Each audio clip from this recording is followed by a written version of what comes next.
Easy লার্নিংয়ে সবাইকে স্বাগত। আচ্ছা, আমরা সবাই জানি যে আমরা জীবন্ত, কিন্তু ধরুন একটা পাথর, সেটা জীব নয়। তো এই যে জীব আর জড়ের মধ্যে পার্থক্য, এটা আসলে কোথায়? চলুন আজ সোর্স মেটেরিয়ালের উপর ভিত্তি করে জীবনের এই আসল রহস্যটা একটু ভেঙেচুরে দেখা যাক। তো চলুন শুরু করা যাক একদম গোড়ার প্রশ্নটা দিয়ে। মানে আমরা যখন কোনো কিছু দেখি তখন ঠিক কোন জিনিসটা দেখে বলি যে হ্যাঁ, এটা জীবিত? এই প্রশ্নটাই কিন্তু আমাদের আজকের আলোচনার মূল কেন্দ্রবিন্দু হতে চলেছে।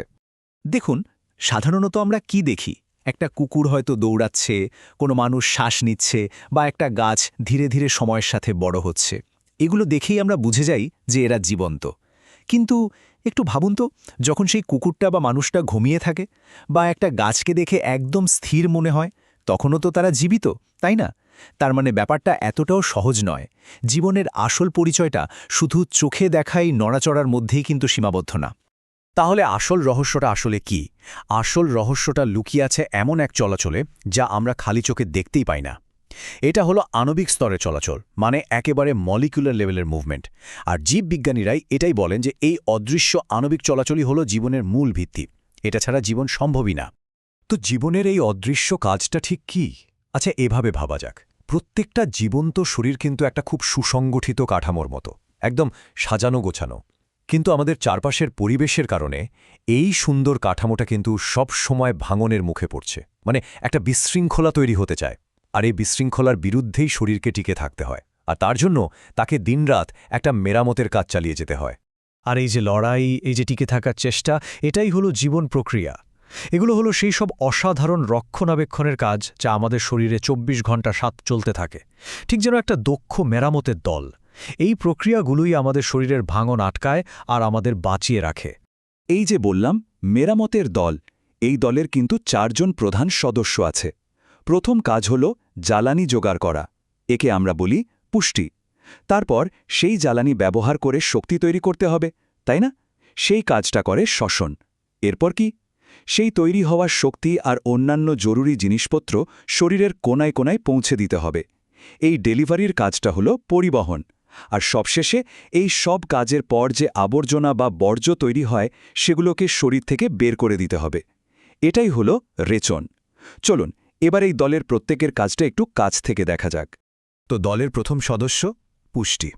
ভাবুন তো, শরীরের এই যে এত বড় একটা মেরামতের কাজ চলছে, এর জন্য তো শক্তি লাগবে, কাঁচামালও লাগবে, তাই না? আর এই দুটো জিনিসই আসে বাইরে থেকে, মানে আমরা যা খাই সেই খাদ্য থেকে। এখন এই যে খাবার জোগাড় করার, এর কিন্তু দুটো প্রধান উপায় আছে। আর পরীক্ষার জন্য এই পার্থক্যটা বোঝা কিন্তু খুবই জরুরি। একদিকে আছে স্বভোজী বা অটোট্রফ, যেমন ধরুন সবুজ গাছপালা। ওরা কি করে? ওরা কার্বন ডাই অক্সাইড আর জলের মতো খুব সাধারণ জিনিস ব্যবহার করে নিজেদের খাবার নিজেদেরই বানিয়ে নেয়। আর অন্যদিকে আছি আমরা, অর্থাৎ পরভোজী বা হেটেরোট্রফ। আমরা কিন্তু খাবারের জন্য সরাসরি বা অন্য কোনোভাবে ওই স্বভোজীদের উপরেই নির্ভর করি। তো প্রশ্ন হল, এই স্বভোজীরা খাবারটা বানায় কিভাবে? এর সবচেয়ে পরিচিত উদাহরণ হল সালোক সংশ্লেষণ। এখানে গাছ কি করে? ওরা সূর্যের আলোকে শক্তি হিসেবে কাজে লাগায়, কার্বন ডাই অক্সাইড আর জলকে ব্যবহার করে কাঁচামাল হিসেবে। আর এই পুরো ম্যাজিকটা ঘটায় ক্লোরোফিল নামে একটা জিনিস, যা সূর্যের আলোক শক্তিকে রাসায়নিক শক্তিতে বদলে দেয়। আচ্ছা, তাহলে খাবার তো জোগাড় হয়ে গেল, কিন্তু শুধু খাবার হলেই তো হবে না, তাই না? এবার সে খাবার থেকে শক্তি বের করে আনতে হবে। আর ঠিক এখানেই এন্ট্রি নেয় আমাদের রক্ষণাবেক্ষণ দলের দ্বিতীয় সদস্য, শ্বসন। একদম সহজ করে বললে, শ্বসন হলো সেই প্রক্রিয়া যেখানে আমাদের কোষগুলো খাবারকে, বিশেষ করে গ্লুকোজকে, অক্সিজেনের সাহায্যে ভেঙে টুকরো টুকরো করে ফেলে। আর এই ভাঙার ফলেই বেরিয়ে আসে সেই শক্তি, যা দিয়ে শরীরের ওই সমস্ত মেরামতের কাজ চলে। চলুন এবার একটু গিয়ার চেঞ্জ করা যাক। আমরা এখন এমন কিছু গুরুত্বপূর্ণ বিষয় দেখব যা প্রায় পরীক্ষায় আসে। মানে এটা হলো আপনাদের রিভিশনের জন্য একটা পাওয়ার আপ সেশন। এই প্রশ্নটা কিন্তু একটা ক্লাসিক প্রশ্ন, পরীক্ষায় প্রায় দেখতে পাওয়া যায়। প্রশ্নটা হলো, এককোষী প্রাণীদের জন্য ব্যাপন প্রক্রিয়া ঠিকঠাক কাজ করে, কারণ ওদের পুরো শরীরটাই তো পরিবেশের সাথে সরাসরি যুক্ত। কিন্তু আমাদের মতো জটিল বহুকোষী প্রাণীদের ক্ষেত্রে ব্যাপন কেন যথেষ্ট নয়? কেন কাজ করে না? এর উত্তরটা একটা সংখ্যায় লুকিয়ে আছে, আর সংখ্যাটা শুনলে বেশ অবাক হতে হয়। সংখ্যাটা হলো ৩ বছর। ব্যাপারটা কি জানেন?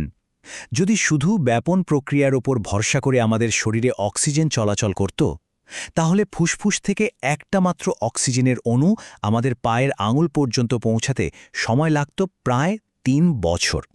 বাবা যায় ব্যাপারটা ৩ বছর। আর ঠিক এই কারণেই আমাদের শরীরে ব্যাপনের বদলে একটা সুপার ফাস্ট পরিবহন ব্যবস্থা দরকার, যেমন আমাদের রক্ত সংবহন তন্ত্র।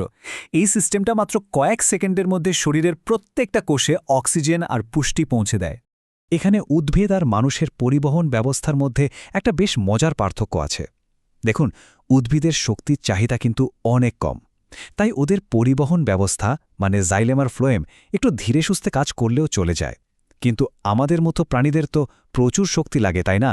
তাই আমাদের দরকার একটা অত্যন্ত দ্রুত আর দক্ষ সংবহনতন্ত্র।